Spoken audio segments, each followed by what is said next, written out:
Welcome back, everybody. All summer long, we've been sharing some gardening basics. Yeah, now we're going to answer some of your questions. WDRB's Fallon Glick went to the experts to find out why your flowers aren't blooming and what's up with all the weeds in your yard.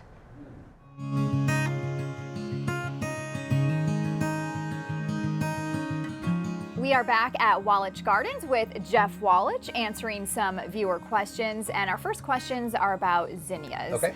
Question 1 talks about not getting zinnias to grow this year, and then second, powdery mildew. Powdery mildew, Yes. yes. The powdery mildew is always a problem with zinnia, especially this time of year. It's not anything necessarily really to worry about. It's just more of a nuisance. It doesn't look great. To control it, make sure you're watering the soil, not the plant itself.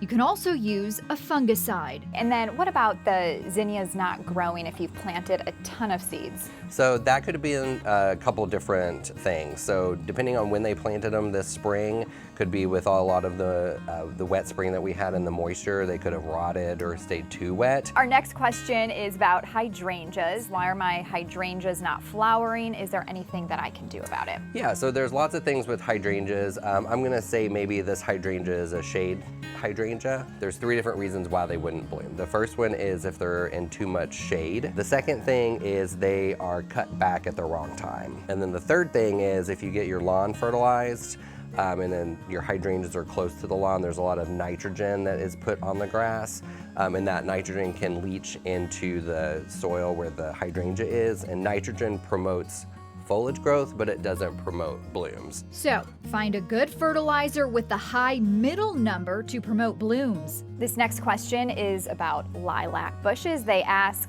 the lilac bushes look terrible after that week of really hot weather. The leaves started turning black and brown and then falling off. Should they cut them back or wait to see if they start blooming again? So this one, this is a great question. It is a little too late to trim back your lilacs if you want them to bloom in the spring. If you don't care about them blooming in the spring, go ahead and hack those guys back. And our last question comes from our own Dalton Godby. He wants to know about weeds in his grass. So how do we take care of Johnson grass and nutsedge grass this year? I always tell people this time of year to keep your lawn longer. That way it's harder for weeds to come through. He says hand pulling is the best option as long as you get the entire root system. Until next time, from Wallitsch Gardens, Fallon Glick, WDRB News.